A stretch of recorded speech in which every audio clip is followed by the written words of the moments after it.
Continuamos con las conferencias de la mañana de hoy. A continuación, la conferencia del profesor Nelson Gutiérrez de Bolivia.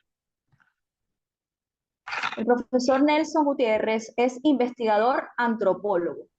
Cursó estudios en la Universidad Mayor de San Andrés y en el Instituto Superior Ecuménico Andino de Teología en La Paz, Bolivia. Desde el año 2006 ha trabajado en profundidad con las obras de Dussel, la obra de Semmelmann, entre otros autores. Ha desarrollado investigaciones y cursos sobre política, epistemología e historia. Fue discípulo del filósofo boliviano Juan José Bautista y además fue asistente de sus investigaciones en el 2008.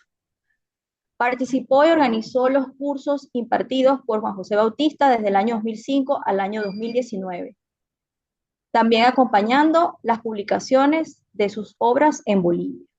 Es especialista en la filosofía de la liberación y la política de la liberación. Ha impartido varias cátedras en instituciones educativas en Bolivia y en Latinoamérica. Ha publicado libros entre los que destacan La relación comunitaria con la tierra, 2022, Vivir bien, crítica política y mística, 2021, y La espiritualidad del agua, 2020. El profesor Nelson Gutiérrez nos presenta su conferencia titulada Hipótesis para una ciencia de la madre tierra, Pachamama, a partir de la problematización de la relación comunitaria con la tierra. Adelante, profesor Nelson.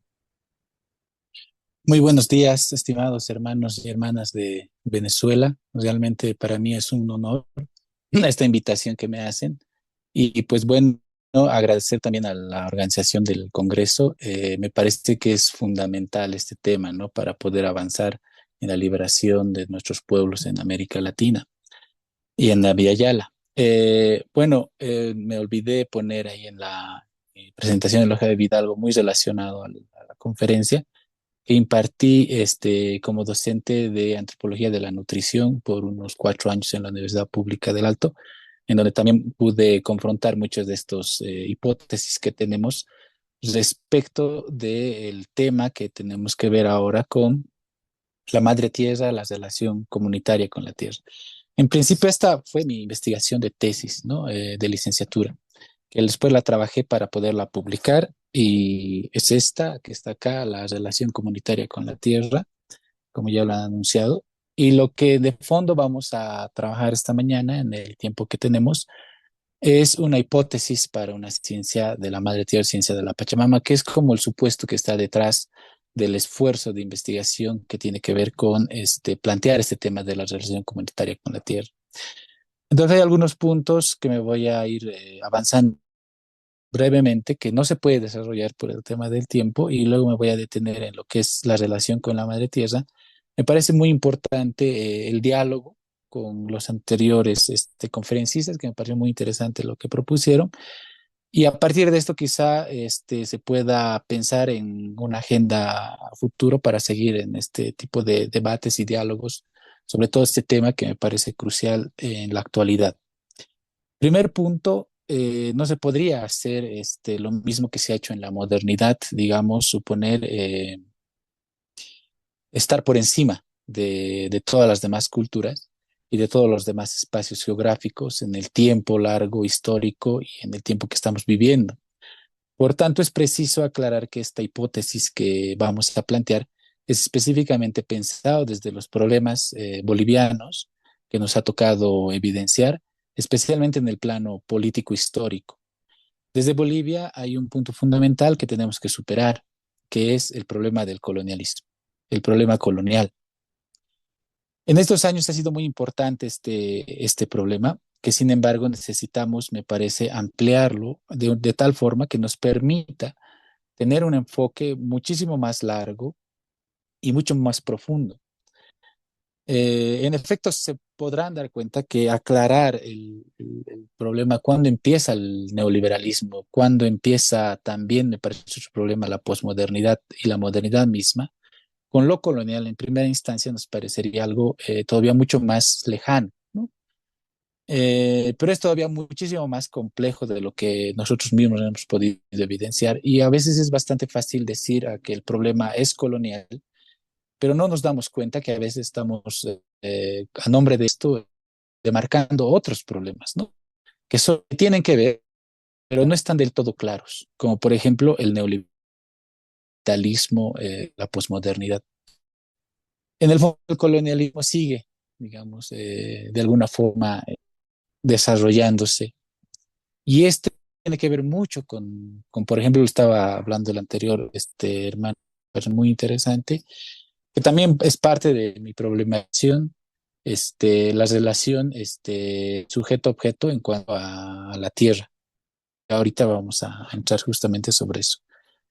Desde Latinoamérica, esto hago referencia un poco al esfuerzo que nos dejó el filósofo de la liberación, Enrique Dussel, especialmente su libro 1492, ¿no? El encubrimiento del otro. El principal objetivo era justamente que de alguna forma nosotros tomemos conciencia de que tenemos que rehacer totalmente la historia, ¿no?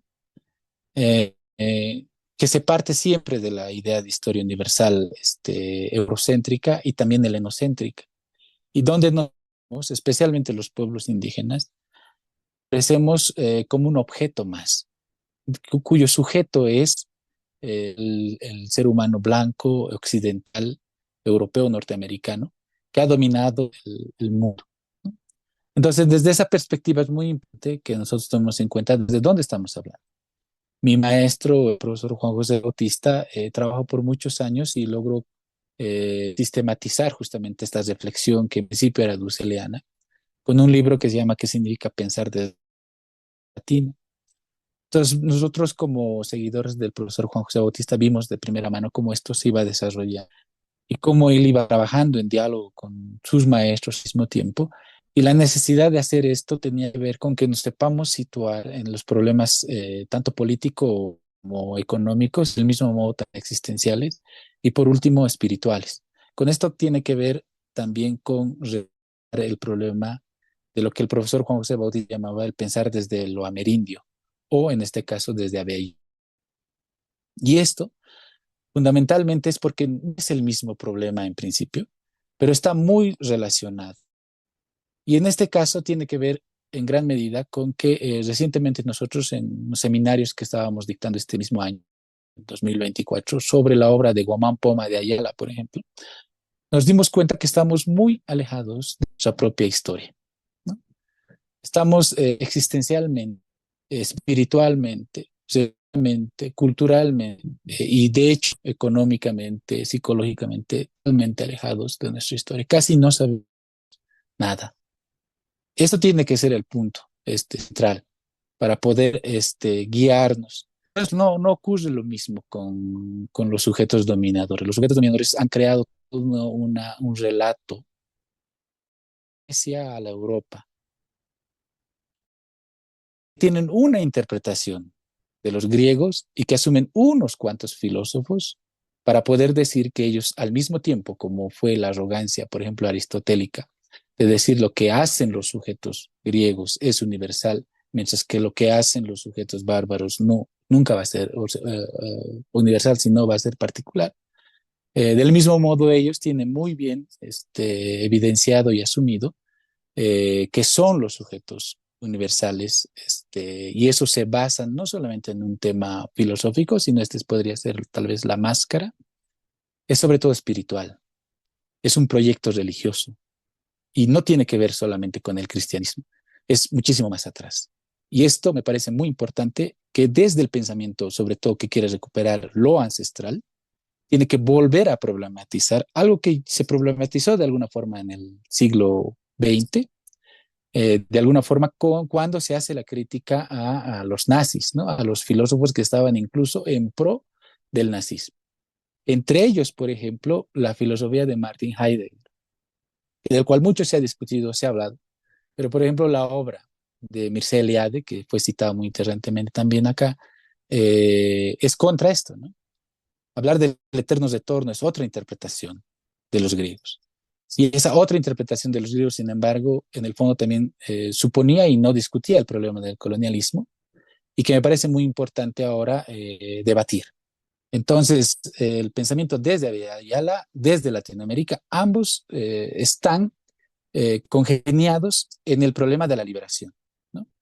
Con eso quiero retomar justamente la mención que al mismo tiempo que hablamos desde estos lugares geográficos y problemáticos históricos, también asumimos las posiciones y las posturas y el trabajo y en diálogo con la obra, por ejemplo, de Juan José Bautista, Enrique Dussel, Franz Hinkelamer y un maestro a veces poco conocido que es Hugo Semmelmann, con el cual trabajamos por algunos años en Bolivia y cual vino bastante y nos daba clases a unos cuantos estudiantes que queríamos profundizar en el debate epistemológico, ¿no?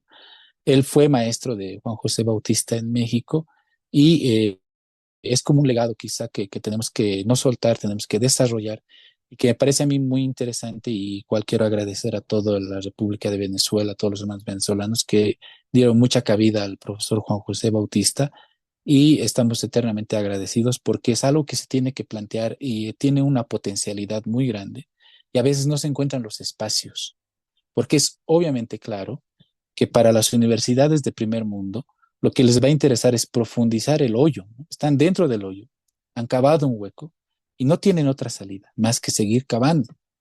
Y mientras vamos a seguir con el tipo de economía del capitalismo actual, no vamos a poder hacer un cambio efectivo.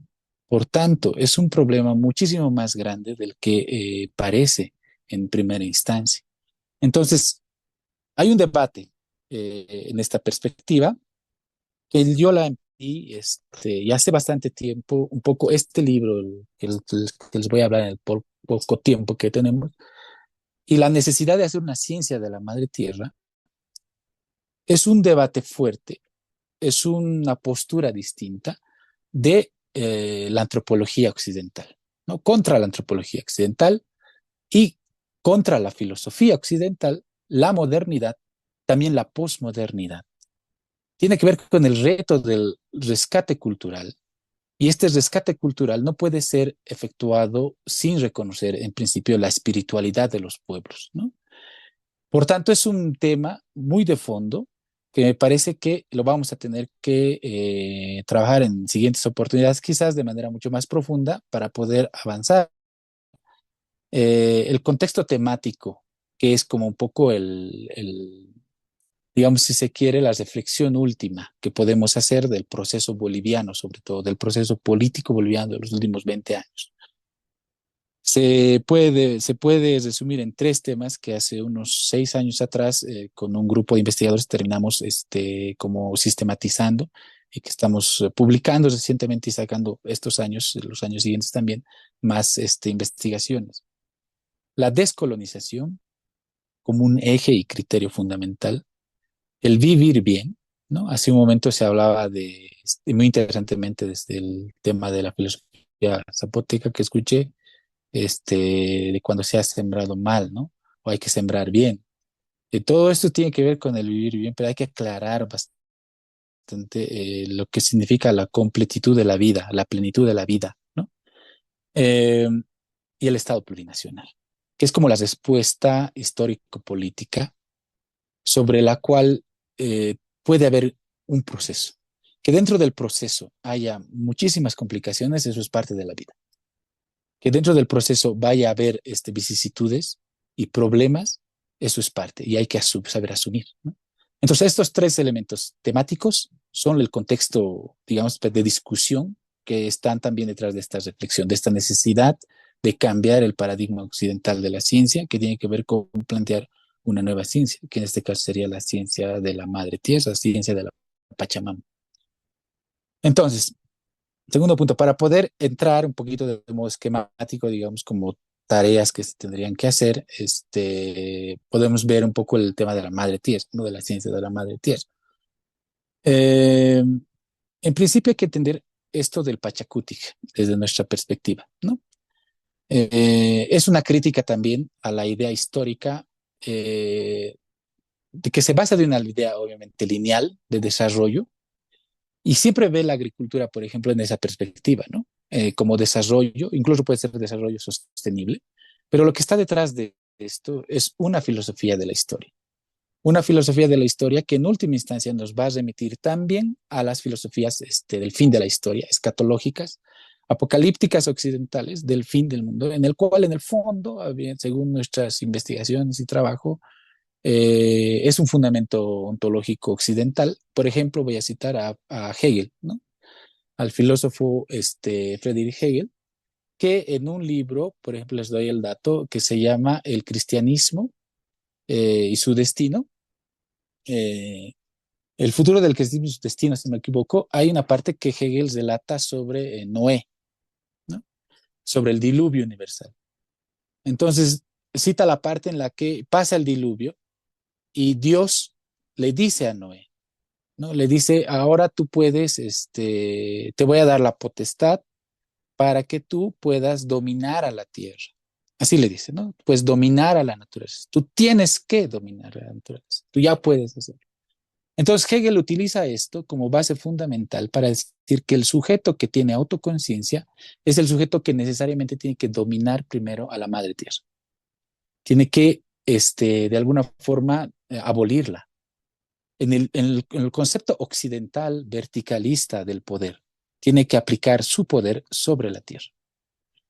Esa es una base fundamental, que tal vez es la base de las lógicas occidentales que hacen parte de la idea, en este caso ontológica, del por qué de alguna forma estamos como por encima de la tierra. Otros podrán hablar como la cumbre de la creación, como la idea de la cumbre. Todo esto son hermenéuticas o interpretaciones occidentales y no son muy antiguas. Son apenas 200 años, pero digamos, la estoy citando a Hegel, digamos, el joven Hegel, que sería de finales de 1700, ¿no? Principios de 1800, en los cuales se ha ido demarcando después, posteriormente, el proceso liberal, y podríamos hablar de los empiristas ingleses, ni qué hablar, Adam Smith y compañía, pero no tenemos el tiempo. Eh, entonces, salir de la modernidad. Lo que preguntó hace muchos años también Franz Hinkelamer, el teólogo, filósofo Franz Hinkelamer, había dicho cómo salimos de la modernidad. En un principio me pareció muy importante plantear que este problema paradigmático, por ejemplo, de la ciencia, tiene que ver porque tenemos que evidenciar que hoy en día está totalmente vinculada y totalmente al servicio de la economía capitalista, que es una economía acelerada que nos va a llevar al suicidio de la humanidad, que nos está llevando al suicidio de la humanidad. Y hoy en día tiene su versión neoliberal que no conoce límites, va a exprimir a la madre tierra hasta no poder y no va a quedar nada. Esa es la perspectiva a la cual nos estamos enfrentando y su versión postmoderna, que a veces maquilla esto como, por ejemplo, desarrollo sostenible, ¿no? O puede incluso maquillarlo en términos de que hay reivindicaciones particulares de ciertos grupos étnicos, culturales, y al final, en el fondo, banaliza la cuestión. Si no hay una crítica, en este caso transontológica, como decía el profesor Dussel, es muy complejo poder avanzar. Bueno, el tiempo se me está yendo, así que voy a meter la aceleración. Vivimos totalmente separados, por tanto, por ejemplo, en la vida cotidiana de los frutos de la madre tierra. No sabemos ni qué estamos consumiendo. Porque si ustedes se pueden a fijar los ingredientes que traen detrás de los productos que son comerciados en los supermercados o en la industria, se va a dar cuenta que todos tienen los mismos compuestos de estabilizantes, que tienen los mismos compuestos que utilizan, por ejemplo, las diferentes compuestos de la leche o del maíz, que lo ha hecho justamente pensando la agricultura moderna occidental, lo ha hecho justamente para poder homogenizar la dieta. Y eso lo que genera en última instancia es una infinidad de alergias alimentarias, que no nos damos cuenta, pensamos que estamos tomando un jugo de naranja, cuando no tiene nada de naranja el jugo que estamos comprando, ¿no? Y no sabemos al final si nos está haciendo daño eso, nos está haciendo daño el otro, si son factores ambientales. No nos estamos dando cuenta cómo nos estamos envenenando con la comida, que en principio la comida es para la vida, pero en el capitalismo, en la modernidad, no, es para el mercado, es para que alguien en última instancia se haga rico. Y ese es el punto que no nos estamos dando cuenta en lo cotidiano. Por tanto, me parece ahí fundamental este tipo de debates, ¿no? La relación campo-ciudad. Efectivamente, ¿no? La relación comunitaria es ahorita un problema, me parece muy importante de poderlo plantear, que no se puede hacer sobre la idea de ciudad capitalista y milenariamente incluso. Pues dense cuenta la crítica. Por ejemplo, voy a citar, con su permiso, a los rollos del Mar Muerto, a la comunidad de Qumran, los esenios, ¿no? Tenían ellos en sus escritos un siglo antes de Jesucristo, un siglo antes, tenían sus escritos que claramente la ciudad es Babilonia. ¿No? Se enfoca con el mal, se enfoca con lo que es este pecado, se enfoca con lo que es corrupción. Entonces, ese modelo de ciudad no puede ser un modelo viable para la vida. En ese sentido, necesitamos replantear la idea de ciudad cuando nosotros queremos rescatar la espiritualidad del campo. Y tiene que ver con una descolonización de uno mismo. Tiene que ver con una descolonización que empieza justamente con algo tan cotidiano como saber qué estás comiendo y cómo se está produciendo. Juan José Bautista citaba siempre a Marx, ¿no? Cuando Marx planteaba que los productos en el mercado llegan al mercado chorreando sangre. Es decir, por base a la explotación de quién. Dos elementos, ¿no? Que rescata Hinckelhammer para hablar de la última obra la última parte del Capital, que el capitalismo es un sistema económico que produce riqueza a partir de la explotación o la muerte de dos, especialmente dos elementos, dos sujetos, ¿no? El ser humano y la tierra. O sea, en nuestro caso, la madre tierra. Entonces, explota a la madre tierra al mismo tiempo que explota al ser humano, ¿no? La tecnología, por ejemplo, es tecnología de muerte. Toda la tecnología está hecha para exprimir más a la madre tierra. El problema de fondo, por tanto, también es un problema de la crítica al helenocentrismo, porque justamente en los escritos, por ejemplo, de Aristóteles, de Platón, se evidencia claramente que ellos tenían la idea de que quien vive en la ciudad es civilizado. Y eso hasta el día de hoy, gracias a los modernos empiristas ingleses y posteriormente a los franceses como Rousseau y demás, se ha podido de alguna forma seguir con esa perspectiva hasta el día de hoy, que es muy fuerte. Y en mi nación, sobre todo, ha sido muy evidente cómo se da la discriminación a la gente del campo. Pero ahí tiene que ver justamente con el cruce de la relación que tiene que ver, en este caso, de modo cultural, a lo que ya quería entrar, pero el tiempo se me está acabando, voy a entrar rápidamente, ¿no? Entonces, primer punto, para poder avanzar en esta ciencia de la madre tierra, la relación comunitaria con la tierra. Y voy a ser bastante crítico, ojalá se me permita esto. Hoy en día todos hablan de comunidad. Todos pueden decir, como decía Francis Calamer, hasta la banda de ladrones se puede llamar a sí mismo comunidad, ¿no? ¿Qué ha pasado con el concepto comunidad? En la obra de Hincklhammer nos guía un poco para poder hacer un trabajo que nosotros hicimos una revisión, por ejemplo, de Max Weber, ¿no? En donde él confunde absolutamente comunidad con sociedad y lo hace en contra de su maestro Ferdinand Tönnies, que tiene un libro muy bonito, Gesellschaft, que significa comunidad y sociedad, en donde claramente dice que la comunidad es lo que existe y la sociedad es la apariencia de la comunidad, que no existe en realidad la sociedad, sino que lo único que es un artificio para hacernos creer que tenemos cierta relación con el otro. En principio, la relación siempre es comunitaria. Si ustedes empiezan a tener una relación con el vecino, con la familia, con tal o cual, necesariamente están entrando al ámbito de la comunidad, de construir una comunidad, pero no es una comunidad ya en sí.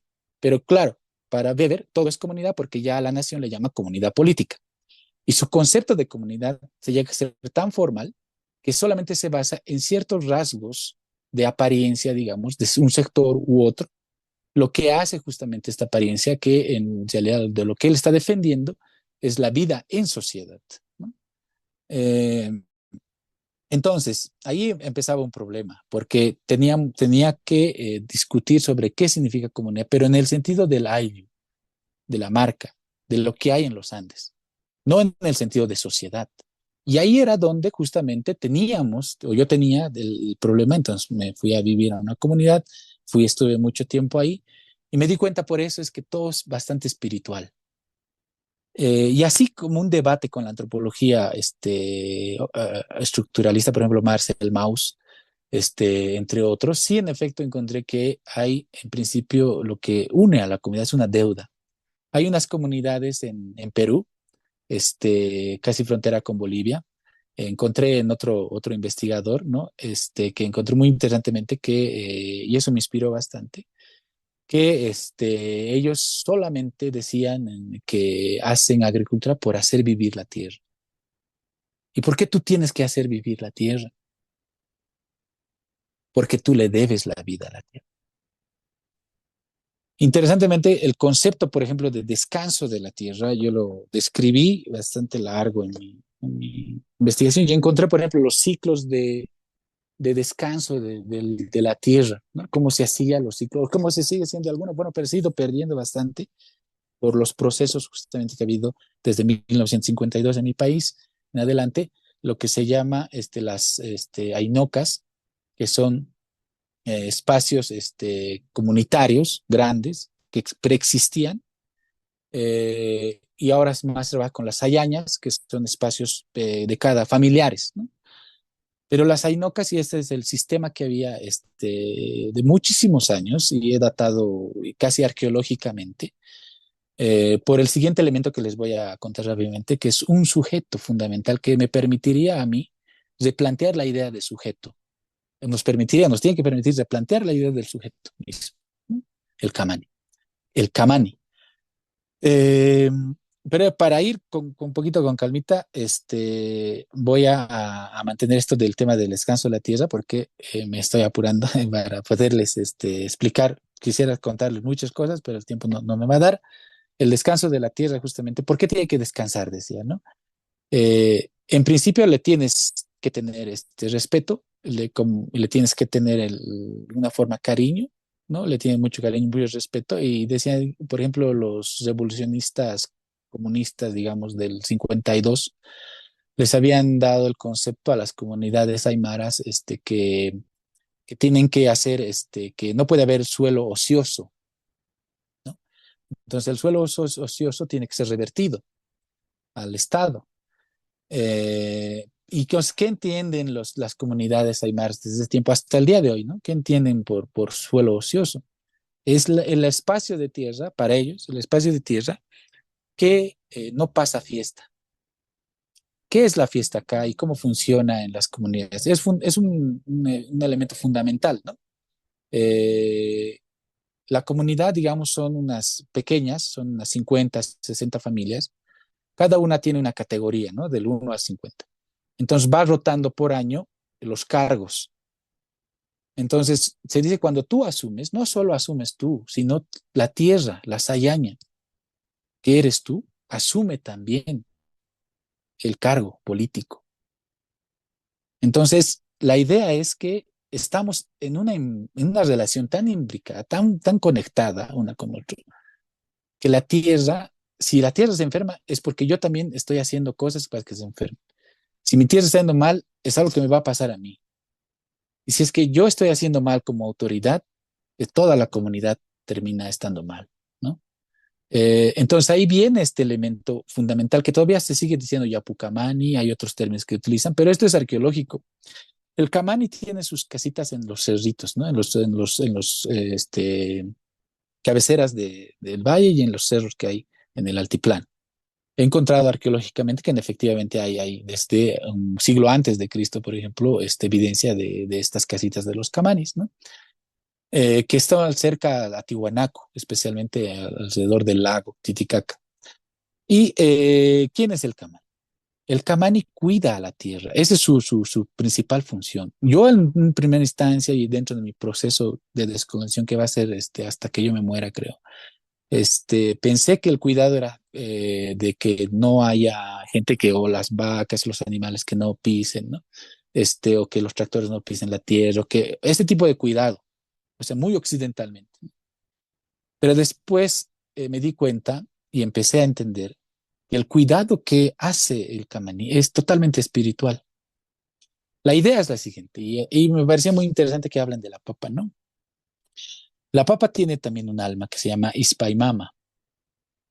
Entonces, en el momento del sembrado, son las hermanas, sobre todo las abuelas, quienes hacen un tipo de oraciones a la papa.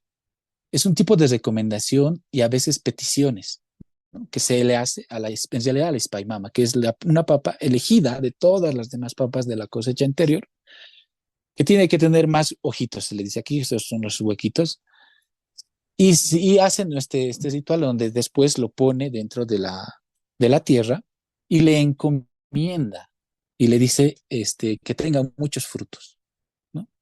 Entonces se cree que mientras va creciendo esto en el mes de noviembre, justamente estamos ahora entre octubre y noviembre, empieza la época de lluvias.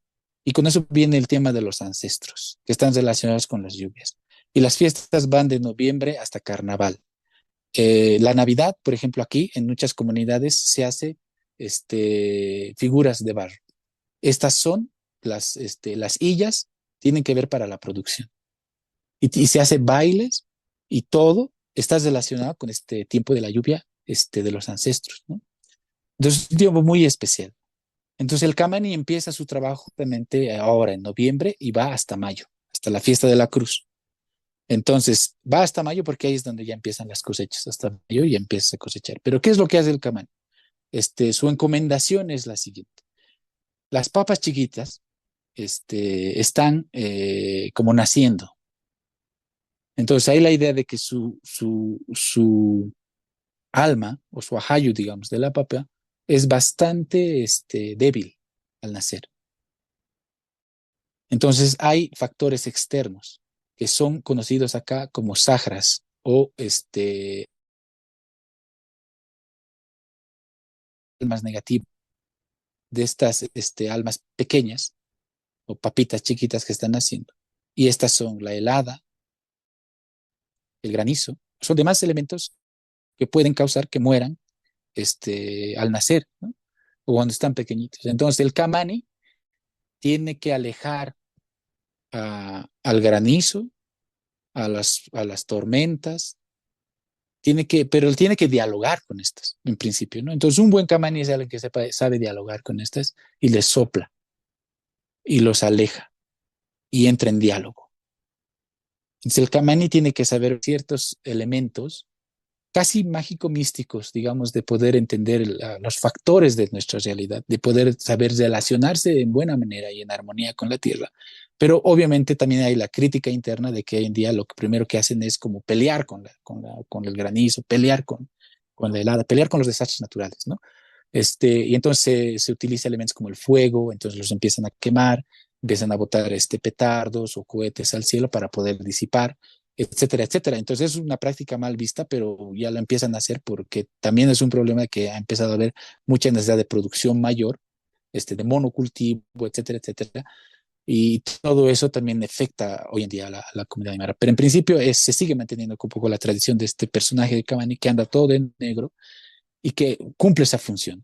Y en principio puede ser elegido de cualquiera de las familias que componen la comunidad, pero a veces hay gente que efectivamente tiene más vocación para esto y es solicitado, ¿no? Por otra familia para que pueda cumplir en lugar de la familia y recibe pues un apoyo comunitario igual, todos hacen una cuota para que todo el año, o bueno, ese tiempo, pues los que hacen cargo tienen que estar todo el año en el cargo, ¿no? Pero el Kamani tiene que estar estos meses ahí todo el tiempo en el cerro y cuidando y dialogando con la naturaleza para que las papitas crezcan. Entonces ya después de que pasa febrero, marzo, cuando ya están mayores, digamos, las papas, entonces ya el Kamani termina su trabajo. Y en este sentido, pues, hay un punto fundamental que quiero, por último, con esto cerrar, creo, porque el tiempo ya se me ha ido. Es una pregunta, ¿no? Es decir, está bien que nosotros reconozcamos como hijos de la papa, hijos de los productos del maíz, etcétera, ¿no? De estos productos que nos ha dado. Pero, ¿cómo nuestros ancestros han logrado eso? Esa es la pregunta fundamental, ¿no? En principio tiene que ver con esta relación comunitaria con la madre tierra, que es otra visión fenomenológica que Occidente desconoce, y no solo desconoce, que quizá puede entender gracias a sus filósofos y a la gran avance científico que han hecho, porque saben que han dominado la mente, pero no lo van a reconocer. ¿A quienes depende en última instancia que puedan de realizar en el fondo la ciencia de la madre tierra? Es a los pueblos de la Via Yala. Creo que ese es nuestro camino en el cual estamos tanto ustedes como nosotros y por eso les agradezco este tiempo que me han dado para poderles hablar de este tema. Gracias, hermanos y hermanas. Con esto acabo.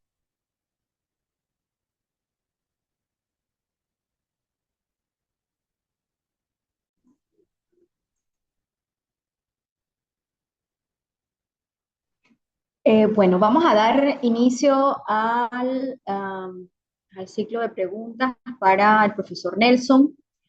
Tenemos aquí unas preguntas de Gabriel Gil.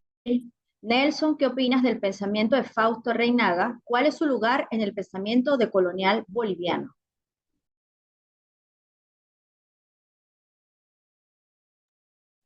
Bueno, sí. De Fausto Reinaga le debo, hay como tres Faustos Reinagas, ¿no? Para mí el más importante es el último Fausto Reinaga. Me parece el sabio Fausto Reinaga, el que recupera la revolución amáutica, en donde redefine al ser humano, al sujeto, no como ser.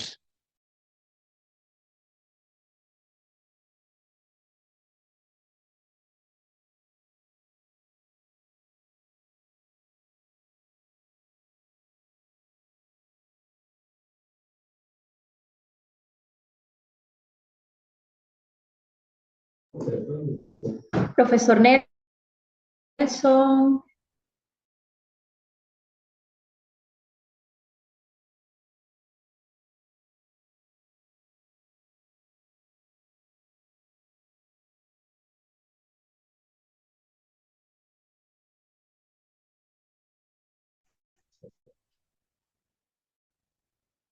esperemos unos instantes que Sí, el se me profesor ha, Nelson...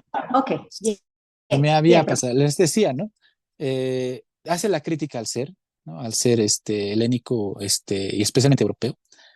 No tenemos que pensarnos a nosotros como seres, sino que somos tierra, tierra que piensa.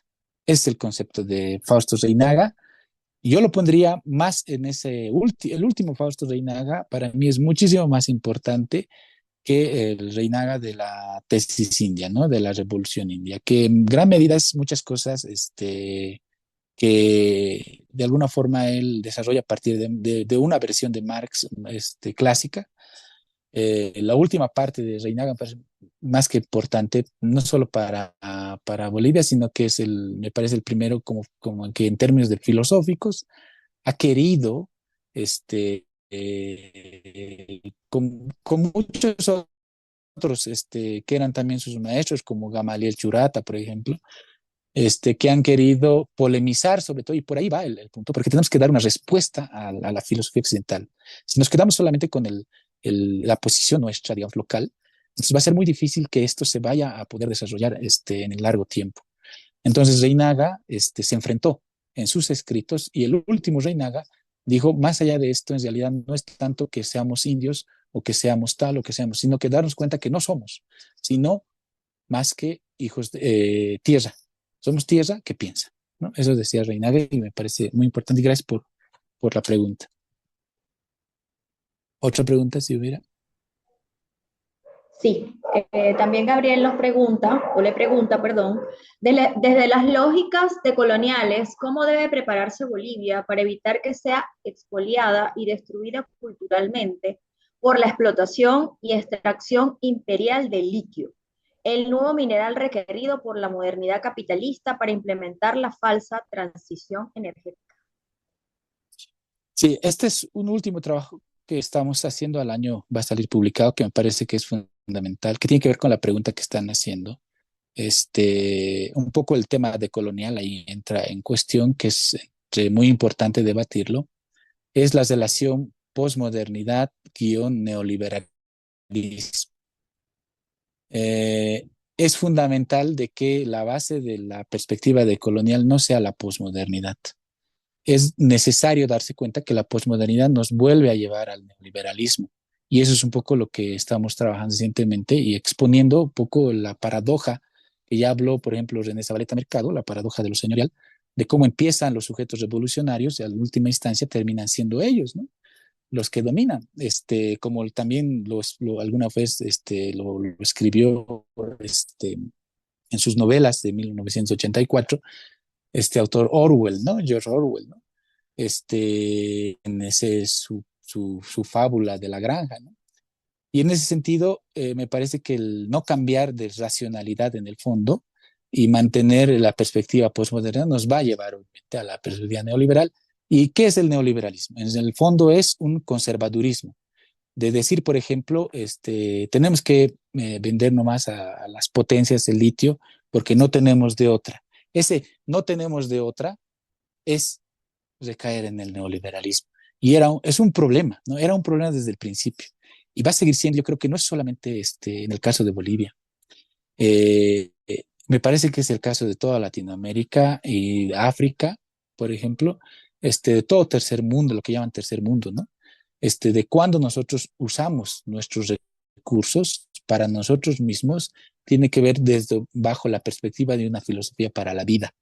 Y eso es lo que nosotros podemos, de alguna forma, apoyar o ayudar, ¿no? En última instancia también la política tiene sus propios ritmos, ¿no?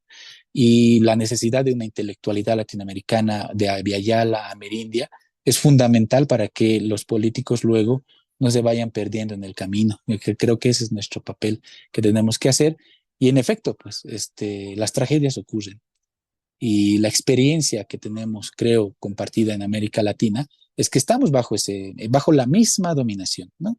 Entonces, esta pregunta es fundamental, pero no solamente para Bolivia, me parece para América Latina, y que en el caso nuestro es seguir trabajando para replantear, por ejemplo, la economía, ¿no?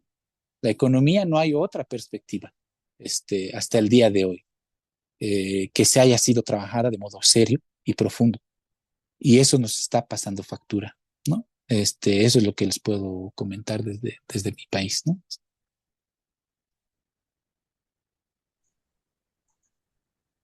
Sí, adelante, pregunta. Bien, voy a leer Esquiza Omaña, pregunta, ¿dónde podemos conseguir su trabajo publicado? Am, el profesor Otto Castillo hace un comentario, dice, el descanso de la tierra es muy importante en el sistema de Conucus. Esto permite la recuperación de los suelos y se evita su agotamiento. Sí, bueno, lo vamos a poner en digital, es decir, solo estaba en físico, ya se agotó el libro, entonces a principios de año lo vamos a tener en versión digital para los que quieran adquirir a un costo muy bajo.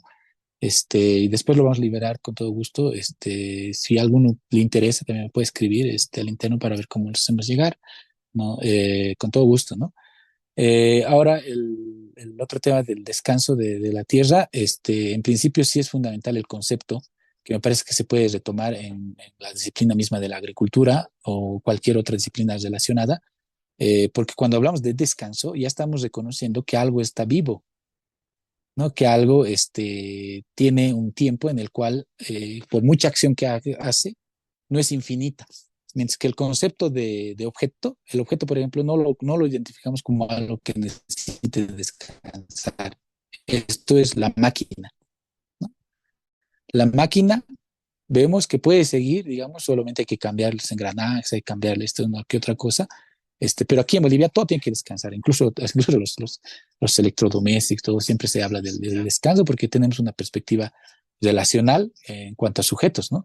Entonces, la incorporación de la idea del descanso, de la tierra en este caso, que también puede ser el descanso de cualquier otro objeto, nos lleva en efecto al problema de la vida, ¿no?